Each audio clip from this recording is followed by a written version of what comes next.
और दिल्ली के अंबेडकर अस्पताल में यह नार्को टेस्ट करवाया जा सकता है। कई राज जो अभी भी बेपर्दा होने बाकी हैं श्रद्धा मर्डर केस के, क्या आज उनसे पर्दा उठेगा? सलोनी, बिल्कुल सवाल यही है क्योंकि दिल्ली पुलिस ने तैयारियां पूरी कर ली हैं। आफ्ताब लगातार पुलिस को गुमराह कर रहा है, अपने बयान बदल रहा है। ऐसे में ये नार्को टेस्ट काफी अहम हो जाता है क्योंकि उसके खिलाफ सबूत जुटाने में ये नार्को टेस्ट अहम भूमिका निभाएगा। अंबेडकर अस्पताल में ये नार्को टेस्ट होगा और नार्को टेस्ट से ही अब ये माना जा रहा है कि सच्चाई सामने आएगी। इसकी वीडियो रिकॉर्डिंग भी होगी और सवालों की फहरिस्त तैयार कर ली गई है। सुमित, करीब 50 सवाल हैं जो पूछे जाएंगे।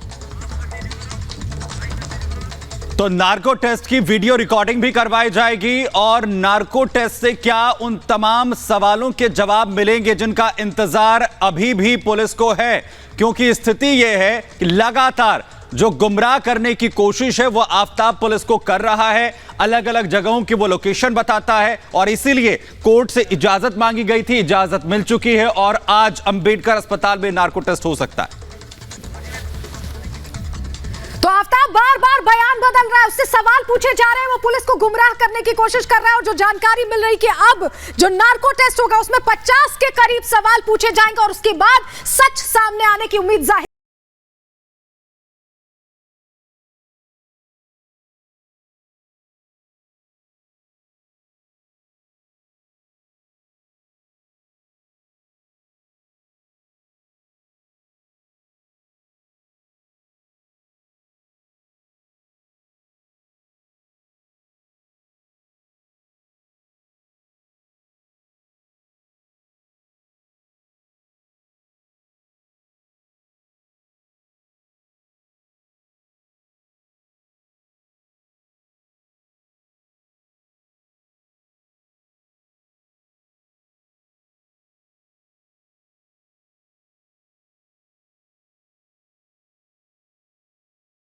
नार्को टेस्ट होता क्या है, उससे पहले ये जानिए कि नार्को टेस्ट के दौरान आफ्ताब का किन बड़े सवालों से सामना होगा।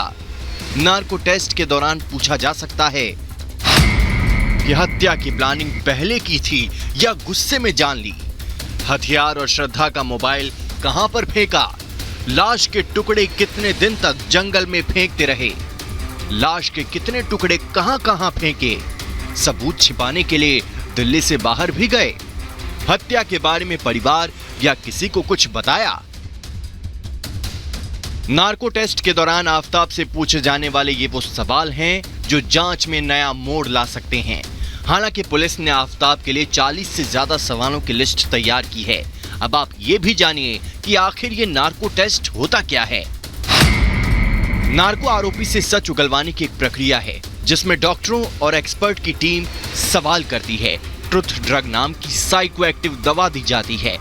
दवा से इंसान पूरी तरह से बेहोश नहीं रहता, इंसान का दिमाग पर पूरा नियंत्रण नहीं रहता। इस ड्रग को लेने के बाद इंसान झूठ, फरेब या घुमावदार बातें नहीं कर पाता।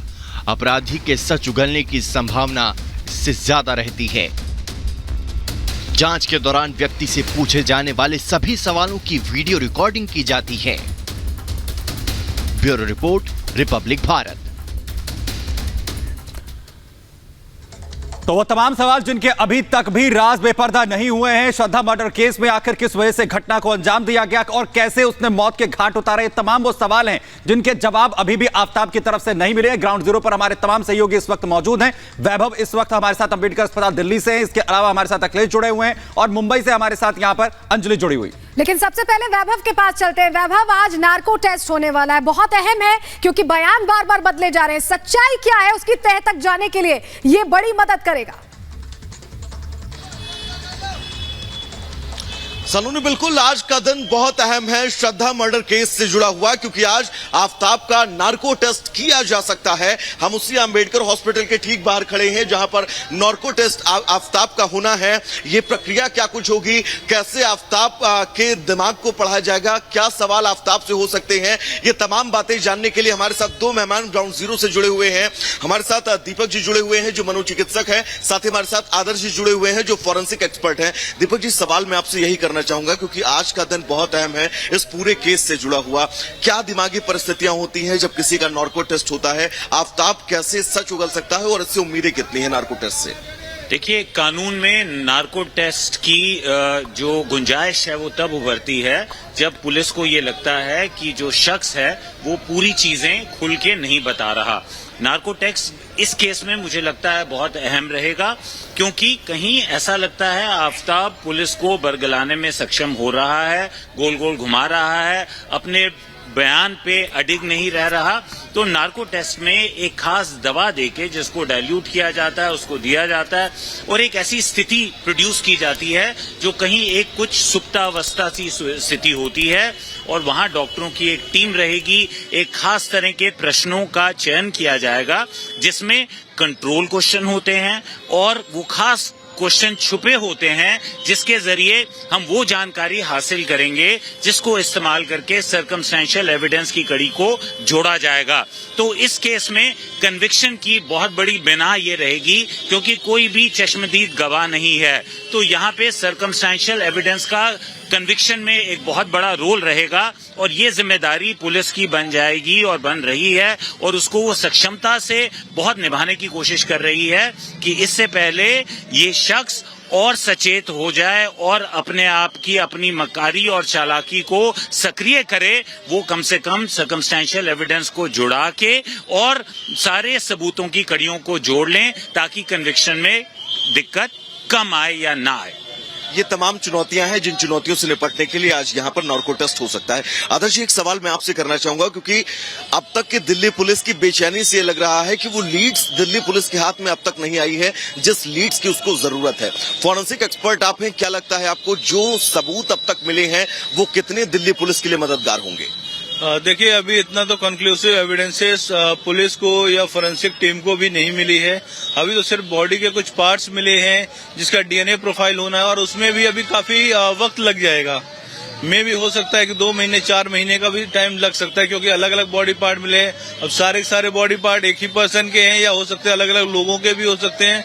तो अभी टाइम टेकिंग प्रोसेस है। ये ऐसा नहीं है कि एक हफ्ते में अगर कोई एविडेंस मिला है तो उस पर रिपोर्ट आ जाएगी, या अगर कोई फिंगरप्रिंट है या कोई ब्लड स्पॉट है अगर क्राइम सीन से या आफ्ताब के घर से मिला है तो वो सब चीजों का एनालाइज होने में भी अभी काफी टाइम लगेगा। तब तक में हो सकता है कि कुछ इन्वेस्टिगेशन में कोई नया एंगल आ जाए। जैसे अभी नार्को एनालिसिस करवाने के बाद हो सकता है कि कुछ नए जैसे जो सर्कमस्टेंशियल एविडेंसेस हैं उसको कोलैबोरेट करने के लिए हो सकता है कुछ नए और एविडेंसेस मिल जाएं, तो जिससे पुलिस को और मतलब मददगार रहेगी। ये सब चीजें मददगार रहेगी। दीपक जी, ये सारी चीजें नार्को टेस्ट के वक्त जिसका भी नार्को टेस्ट होता हो, वो अपराधी हो या फिर कोई भी हो, उसकी मनोस्थिति उस वक्त क्या होती है? देखिए, उसकी मनोस्थिति जो है उसको जांचा जाता है नार्को टेस्ट करने से पहले। नार्को टेस्ट जब हम करते हैं तो एक तरह के जनरल एनेस्थेटिक को बहुत महीन रूप से डाइल्यूट करके उसके दिमाग में डाला जाता है। वो ब्लड ब्रेन बैरियर को क्रॉस करता है और जो ब्रेन का सेंट्रल नर्वस सिस्टम का जो कनेक्शन है वो कहीं क्षीण हो जाता है, वो कहीं ढीला पड़ जाता है। व्यक्ति विशेष की रीजनिंग कम हो जाती है, वो सजेस्टेबल बन जाता है और उसकी मैनिपुलेट करने की क्षमता बहुत कम हो जाती है। मैं ये ना के बराबर लेकिन कम हो जाती है। बहुत शातिर व्यक्ति, वो व्यक्ति जो नशे का आदी है, वो व्यक्ति जिसने अहम ट्रेनिंग करी है, कई बार वो ब्रेन मैपिंग या नार्को एनालिसिस जैसे टेस्ट को भी चकमा देने में सक्षम हो सकता है। एक सवाल आदर्श जी मैं आपसे करना चाहूंगा क्योंकि कुछ बॉडी पार्ट्स से मिलने की बात दिल्ली पुलिस कर रही है। रेडियस, अल्ना, तमाम ऐसी हड्डियां हैं, कुछ पार्ट्स जो हैं वो मिले हुए हैं। इन पार्ट्सों के जरिए क्या डीएनए में ये समझा जा सकता है कि ये श्रद्धा के ही थे? कितना आसान होगा? जी देखिए, बोन मैरो से डीएनए को एक्सट्रैक्ट किया जा सकता है। उसके बाद जो श्रद्धा के पेरेंट्स हैं तो उनका भी एक प्रोफाइल लिया जाएगा डीएनए कंपैरिजन के लिए। तो उसके बाद ही बोला जा सकता है कि ये श्रद्धा की ही बॉडी है या नहीं है। और साथ ही साथ जैसे अभी जो नार्को एनालिसिस होना है उससे पहले उसका पीएसी होगा। पीएसी होता है प्री एनेस्थीसिया चेकअप। उसमें ये सब चीजें मालूम किया जाता है कि उसका बॉडी का जो मेटाबॉलिज्म है, पल्स रेट क्या है, कोई उसको बीपी की कोई अलग कोई ऐसी कोई बीमारी तो नहीं है, उसको किसी ड्रग या किसी दवाई का कोई बिल्कुल एलर्जी तो नहीं है। बिल्कुल बिल्कुल वैभव, यहां पर तमाम जानकारी जिस तरीके से आप दे रहे हैं और जो एक्सपर्ट्स हैं वो भी इसमें अहम बात यहां पर कह रहे हैं। वापस